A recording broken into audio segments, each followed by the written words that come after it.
5계명에서 부모님을 공경해라 이렇게 말씀을 하시는데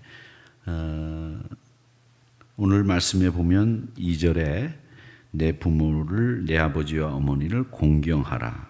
이것은 약속이 있는 첫 계명이니 이로써 내가 잘되고 땅에서 장수하리라 이렇게 되어 있습니다.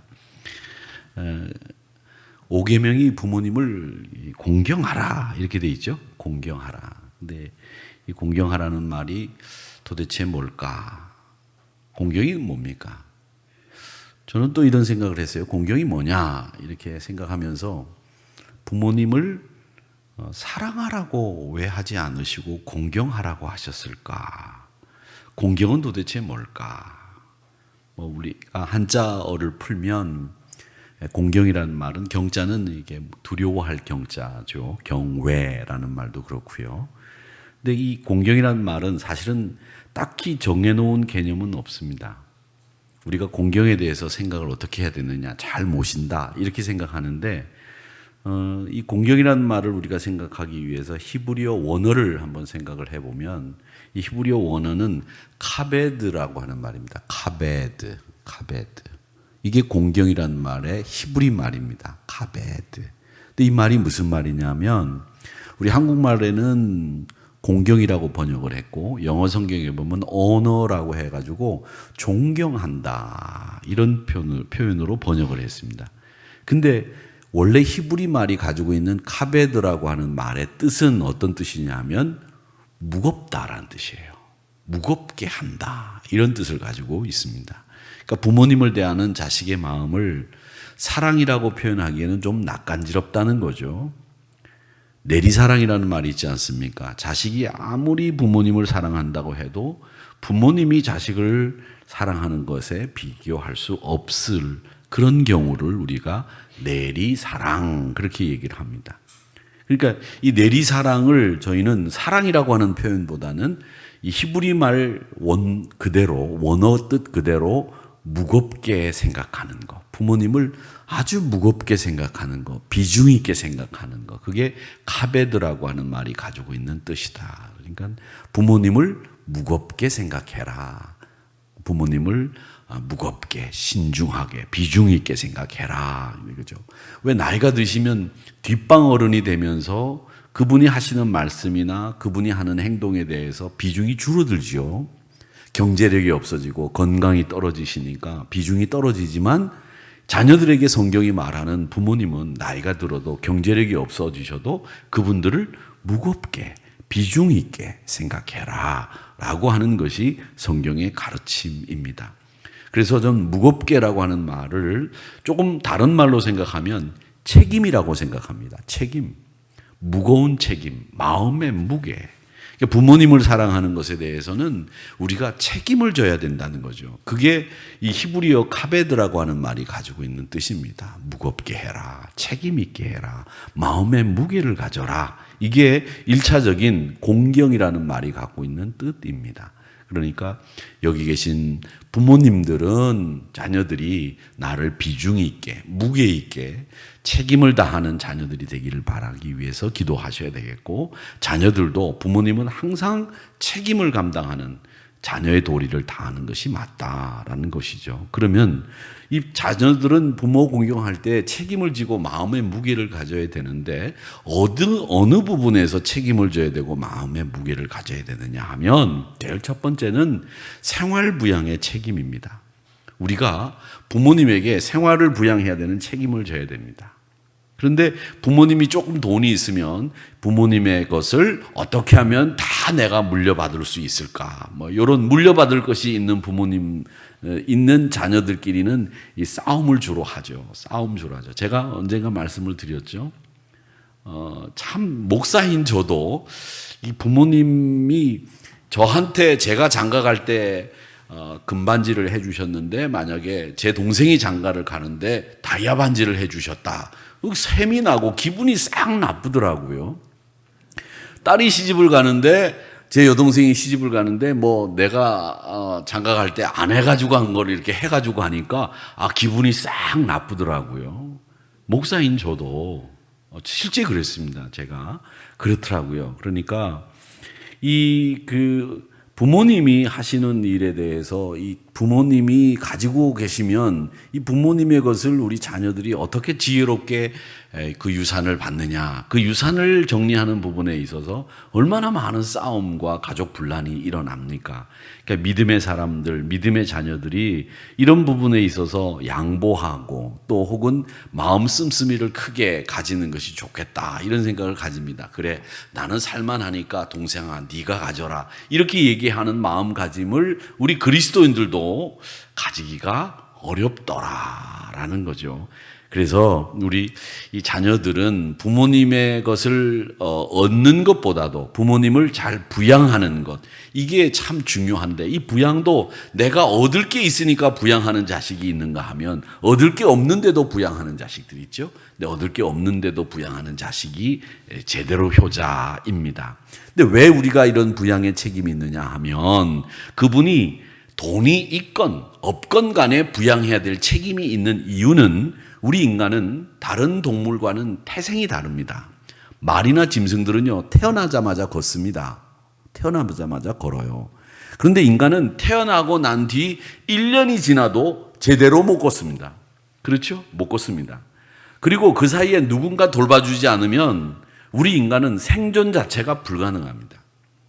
살아남을 수가 없어요.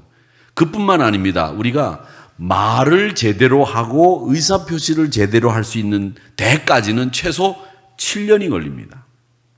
내가 말을 하고 내가 의사표현을 할 수 있는 기간이 7년이 걸린다는 거예요. 그동안에는 나를 누가 알아주느냐 하면 부모님이 알아주시는 거죠. 그리고 지성이나 감성이나 성숙한 단계에 이르러서 인간구실을 하는데 걸리는 시간은 20년이 최소 걸립니다. 20년. 이 20년이 돼야 최소한 인간구실을 하고 자기 돈벌이를 할 수 있는 자격이나 또 혹은 능력을 갖추게 되는 거죠. 그런데 그뿐입니까? 아닙니다. 시집장가 보내는데 다 바리바리 싸줘야 되는 분들이 누구냐? 부모님이에요. 시집가고 장가가면 그걸로 끝인 줄 알았죠. 저도. 끝 아니더라고요. 끝 아니에요. 계속 애프터 서비스라고 해서 봐줘야 되는 거죠. 시집 갔으면 딱 가야죠. 그런데 안 그렇지 않더라고요. 바로 이런 부모님의 사랑, 이런 사랑을 받은 자녀들이 부모님을 노년에 생활을 부양하고 책임져 주는 것이 마땅하다. 카베드라고 하는 단어가, 공경하라고 하는 그 단어가 가지고 있는 무게 있게 생각해라 라는 말은 부모님을 부양해라, 이런 뜻입니다. 입장이 나중에는 바뀌죠. 이제는 젊은 자식들이 능력이 있고 부모님들이 능력이 없어지셨습니다. 그러니까 능력 있는 자녀가 부모님, 능력 없는 부모님을 돌봐드리는 것이 당연하다는 겁니다. 여러분, 노년기가 되시면 우리 사람은 말이죠, 누구나 다 똑같습니다. 사람은 예외 없이 세상을 떠날 때 모습은 마치 어린아이 상태와 같아진다고 하죠. 어린아이가 태어나서 겪는 과정을 반대로 뒤집으면 그게 노년기의 모습입니다. 세상을 떠나기 전에 몇 년의 과정은 완전히 어린아이 시절과 똑같습니다. 그렇기 때문에 생각도 감정도 행동도 어린아이와 같아지는 것이 노년기의 모습입니다. 그건 나는 안 그럴 거야, 나는 멋있게 늙을 거야, 아니에요. 생각은 노년기가 되면 어린아이와 똑같아져요. 서운한 게 많아지고 나는 왜 안 주나 생각하게 되고, 이게 노년기의 특징이에요. 그 우리 권사님들도, 제가 어떤 권사님, 김 권사님 손을 잡아줬는데 이 권사님 손을 안 잡아줬다 그러면은 바로 그냥 나는 왜 안 잡아주세요? 바로 이렇게 공격이 들어오십니다. 그 이유는 뭘까요? 나이가 드시면서 인간은 누구나 똑같아지는 거예요. 그러니까 나이 드셨어도 그렇지만 나이 들지 않아도 왜 나는 다르게 대하지? 다르게 더 좋게 대하면 모르는데 왜 나는 무심하지? 이런 생각이 들면 서운한 거죠. 그렇기 때문에 여러분, 사람의 사랑을 더 많이 받으려고 하는 나이가 노년기예요. 젊은 사람들은 사랑 안 받아도 필요 없어. 왜? 내 힘으로 얼마든지 사랑을 얻을 수 있으니까. 나를 좋아하는 사람들이 있으니까. 내가 능력이 있고 나를 필요로 하는 사람들이 많으니까 나는 사랑받으려고 굳이 집착하지 않아도 되지만, 능력도 없고 나이 드시고 나면 누군가가 나를 사랑해 줘야 된다고 하는 그런 강력한 요구가 생기기 때문에 자녀들은 부모님을 사랑하고 돌봐드려야 되는 거죠. 그 책임이 누구에게 있느냐? 자식에게 있다라는 것. 그 여러분 기억하셔야 됩니다. 그리고 이제 우리 연세 드신 분들이 여기 많이 계시니까 제가 말씀드리지만, 연세 드신 어르신들도 자녀들이 효도하도록 잘 하셔야 됩니다. 정말 잘 하셔야 됩니다. 왜? 자녀들이 효자되고 불효자되는 건 부모님의 처신에도 문제가 있어요. 아십니까? 꼭 그걸 아셔야 됩니다. 그래서 생각 없이 행동하다가는 자녀들을 불효자 만들 수 있어요. 그리고 어르신들에게 부탁드리고 싶은 것은 같이 살고 가까이 있는 자식을 귀하게 여기셔야 됩니다. 가깝게 있는 자식들. 명절 때 한번 띡 와가지고 돈 많이, 용채 많이 드리는 자식이, 며느리가 그 서울에 가가지고 말이지, 강남에 가가지고 큰 회사 다닌다고 해서 그 자식이 한 번씩 탁 명절에 내려와가지고 용채를 탁 많이 드리고 가니까 그 자식이 최고인 줄 알고 그 자식이 최고라고 입에 침이 마르도록 칭찬하고 다니시는데, 사실은 그 자식보다 평생 모시고 사는 자식이 더 귀한 자식이에요. 그러니까 그 자식을 귀하게 여겨야지, 명절에 한번 서울에서 내려와가지고 삐까번쩍한 차 타고 와가지고 용채 많이 드린다고 그 자식이 제일 좋은 자식이라고 생각하면 안 돼요. 지금은 농사를 지어도 나랑 같이 그냥 같은 한 밥솥 가지고, 밥그릇 가지고 한 상에서 먹고 자고 내 곁에 있어주는 자식이 더 효자예요. 그거 아셔야 됩니다. 그건 돈하고 비교할 수 없는 거기 때문에 같이 사는 자식을 귀하게 여기시기를 바랍니다. 아셨죠? 그러셔야 됩니다. 성공해서 잘나고 똑똑하니까 그 자식이 자랑스럽기는 하시겠죠. 그런데 성공하고 잘난 자식, 1년에 한두 번 오는 자식이 귀한 게 아니라 나랑 같이 살아주는, 성공하지는 못했어도 나랑 같이 살아주는 자식이 훨씬 더 귀한 자식이에요. 여러분, 옛날 말에 그런 말이 있지 않습니까? 못난 나무가 산을 지킨다라는 말이 있습니다. 잘난 자식은 나무꾼들이 다 베가지고 가가지고 구중궁궐 만드는 데 써요. 그런데 못난 나무는 안 베가. 그래서 그 나무가 산을 지키는 거예요. 그게 못난 나무이지만 그 녀석이 산을 지키고 있기 때문에, 그 녀석이 있기 때문에 산이 온전한 거예요. 비가 많이 와도 안 쓸려가고. 그러니까 못난 자식이라고 할지라도 나랑 같이 사는 자식이 가장 좋은 자식이라고 하는 걸 여러분 꼭 기억하셔야 됩니다. 꼭 기억하셔야 돼요. 아셨죠? 그렇게 하셔야 됩니다. 그리고 이 생활 부양을 책임지는 데서부터 부모 공경은 시작이 됩니다. 부모 생활을 책임지지 않으면서 효도 운운하는 거 어불성설입니다. 자식들 가운데 부모님이 부모님 생전에는 잘 돌봐드리지도 않다가 돌아가시고 나면 제일 효도하는 것처럼 행동하는 자식들, 전 목회하면서 많이 봤어요. 많이 봤어요. 살아계실 때는 말이죠, 거들떠보지도 않고 명절 때도 안 오고 뭐 자식이 있는지 없는지도 잘 모르겠어요.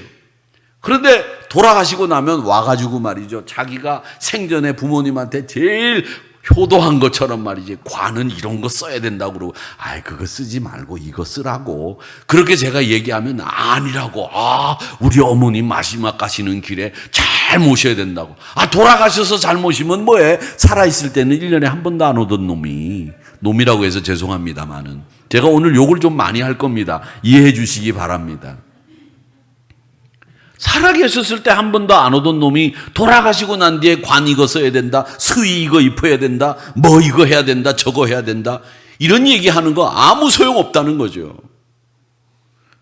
그까지 무덤이 무슨 소용이 있고 그까지 제사가 무슨 소용이 있습니까? 효도는 생전에 하는 것이지 돌아가시고 난 뒤에 하는 게 아니에요. 그게 성경의 가르침이에요. 그러니까 부모님이 살아계셨을 때 안락한 생활을 보장해 드리시기를 바랍니다. 그게 효도입니다. 그게 5계명의 정신이에요. 아멘 하시는 분들이 오늘 가셔가지고 제 설교를 녹음해가지고 보내드리세요. 카톡으로.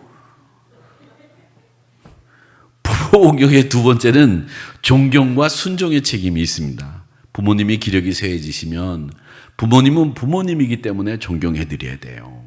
부모님 가운데 젊었을 때 사실 별로 존경받을 일을 많이 하지 못한 분들도 계실 겁니다.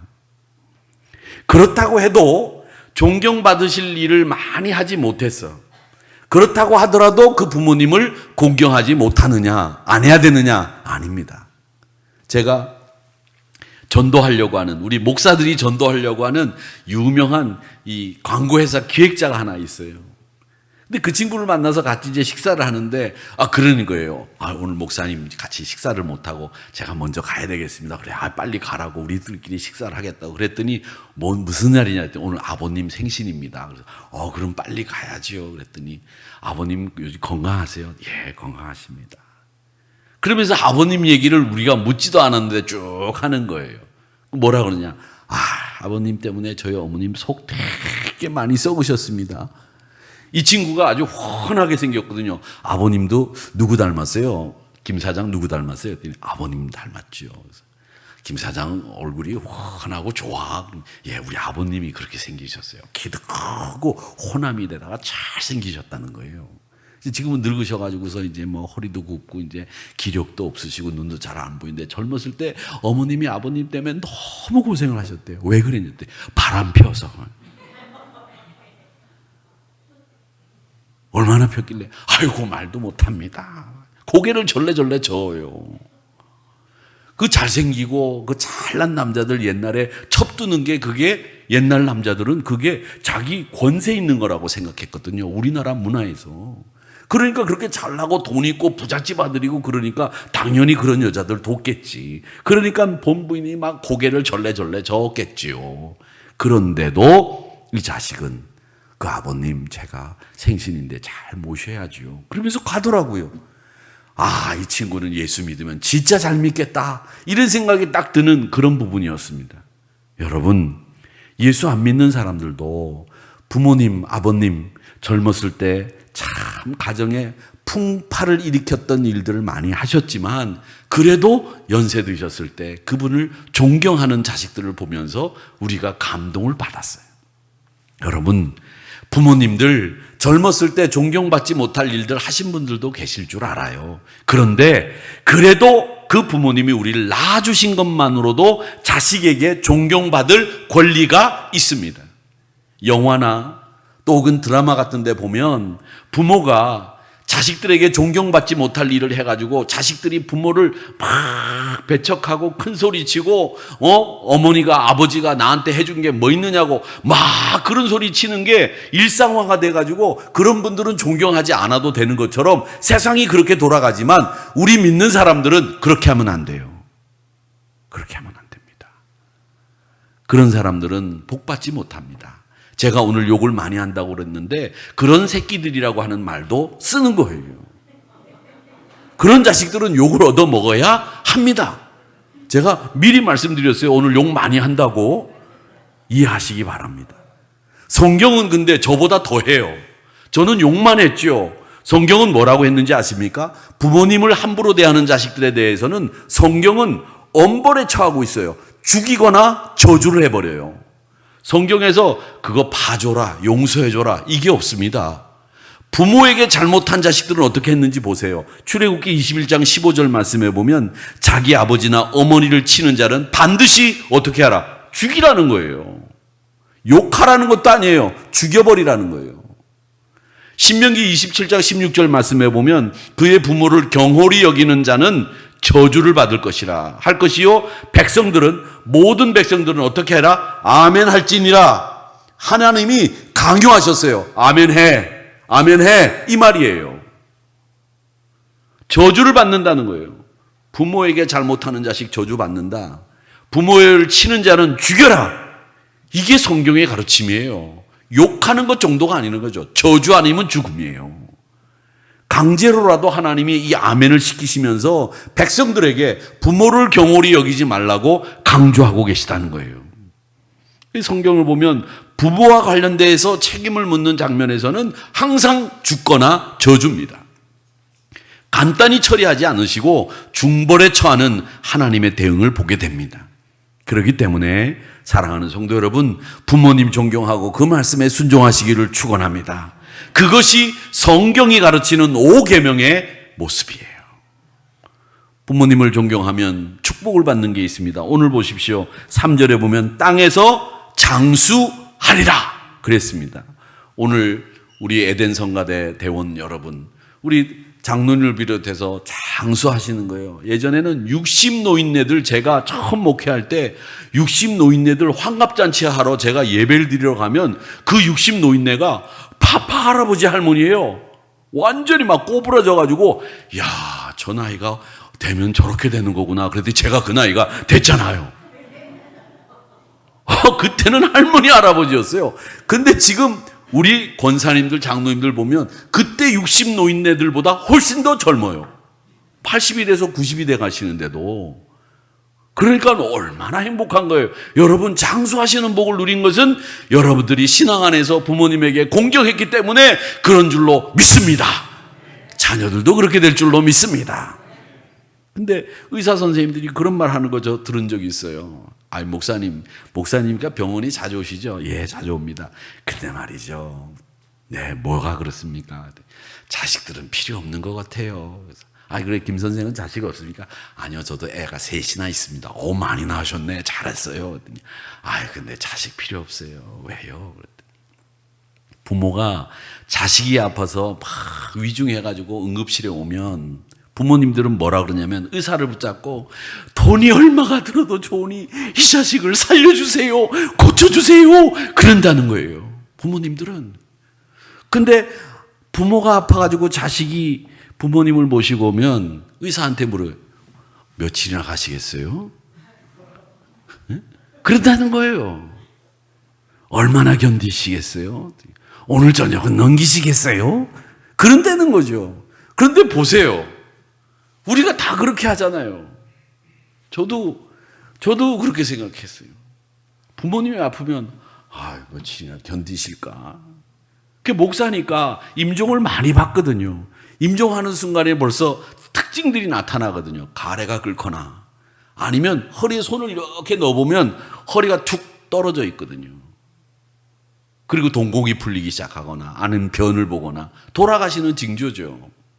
그렇기 때문에 쓱 손을 넣어보면, 아, 오늘 넘기시겠다, 못 넘기시겠다. 예전에는 그걸 목사들이 가가지고 다 체크를 했거든요, 저희들이. 그래야 교회 일정과 맞춰서 장례를 어떻게 치를 건지 그게 답이 나오니까. 그래서 임종순간에 가서 언제쯤 얼만큼 견디실까 목사들도 보는 거예요. 아, 며칠 가실까? 주일날 맞겠는데. 그래서 항상 하는 말이 있지 않습니까? 목사가 늘 하는 말. 토요일날 돌아가시면 제일 좋습니다. 토요일날 돌아가시면 토요일날 준비 다 끝내놓고 주일날 광고 다 하고 목사가 쉬는 월요일날 딱 발인하면 제일 좋습니다. 언제가 좋다고요? 토요일. 기도하세요.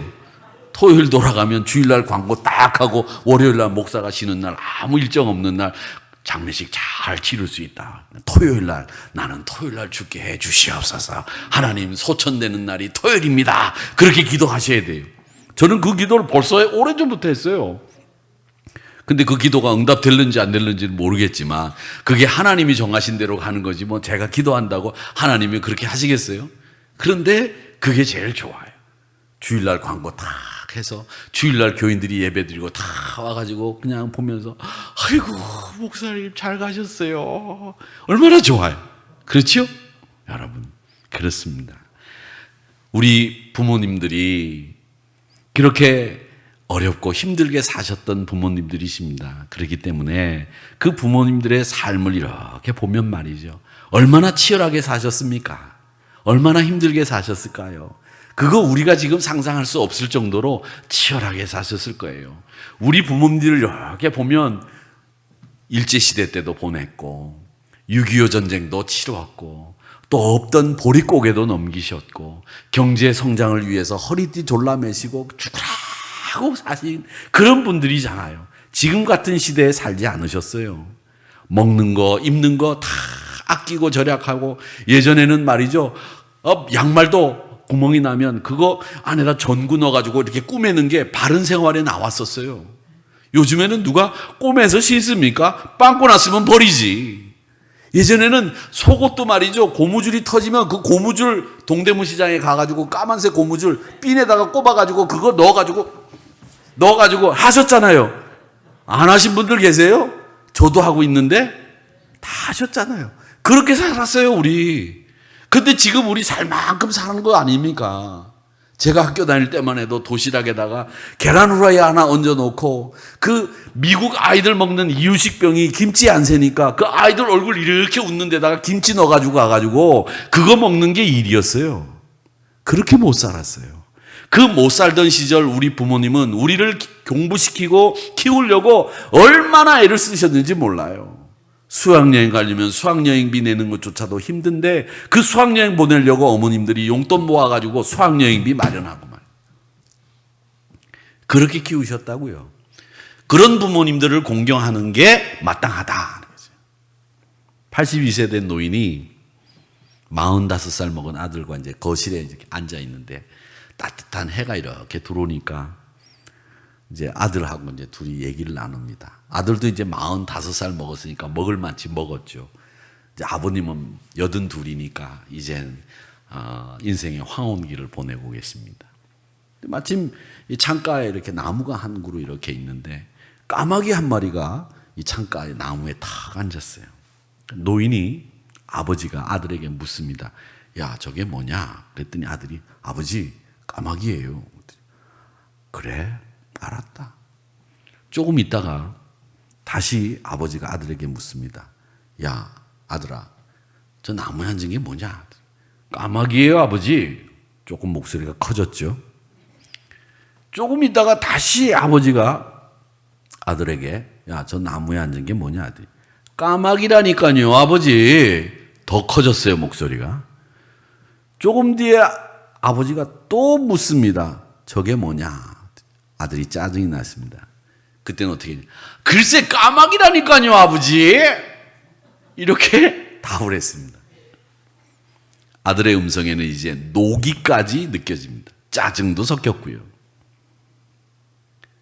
조금 뒤에 다시 물었습니다. 아버지가. 네 번째입니다. 저게 뭐냐?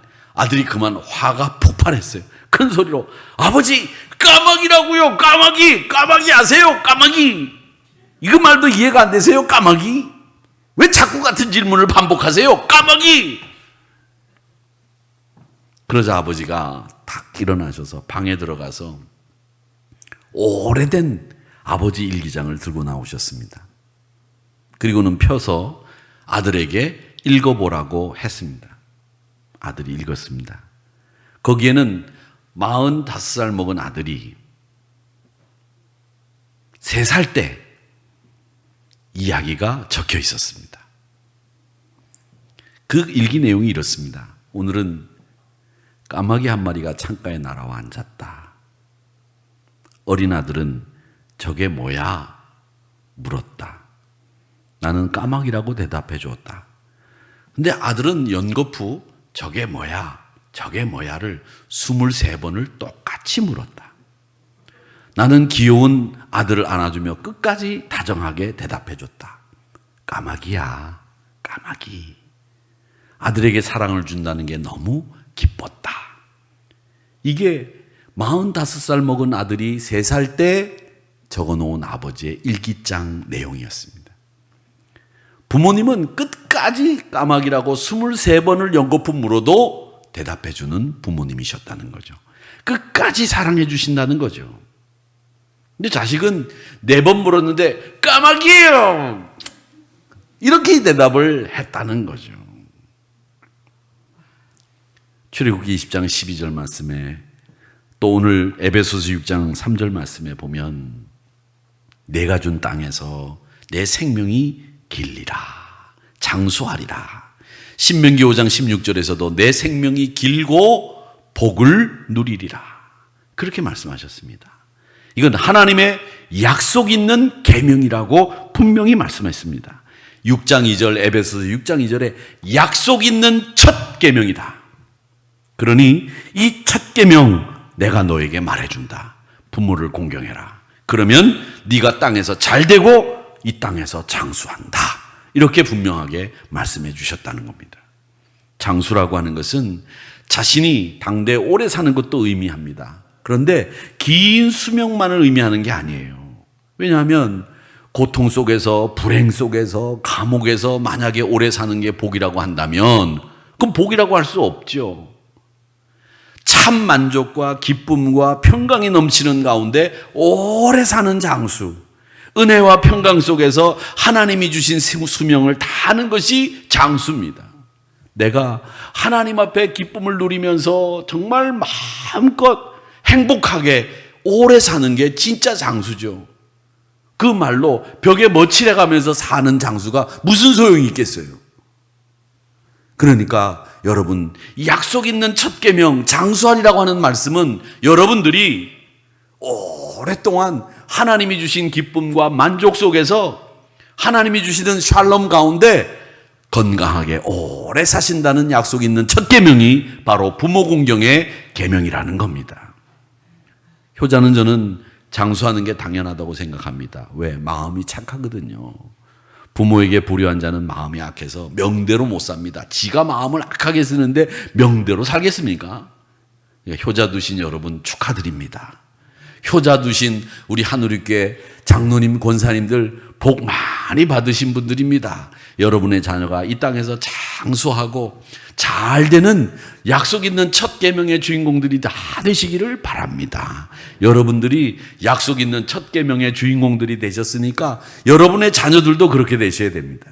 부모님을 잘 받들어서 공경하는 것이야말로 하나님을 진실로 섬기는 방법이 된다는 것을 기억하시기를 바랍니다. 그래서 정말 행복한 성도들은 위로는 하나님을, 또 아래는 부모님을 정성과 마음과 뜻을 다해서 순종하고 그 은혜에 보답하는 사람들이라는 것 꼭 기억하시고, 사랑하는 성도 여러분, 부모 공경의 자녀들이 다 되시고 또 여러분의 자녀들이 부모 공경하는 자녀들이 되어서 하나님의 복을 받아서 이 땅에서 잘 되고 이 땅에서 장수하는 복받는 자녀들, 복받는 여러분들 다 되시기를 주님의 이름으로 축복합니다.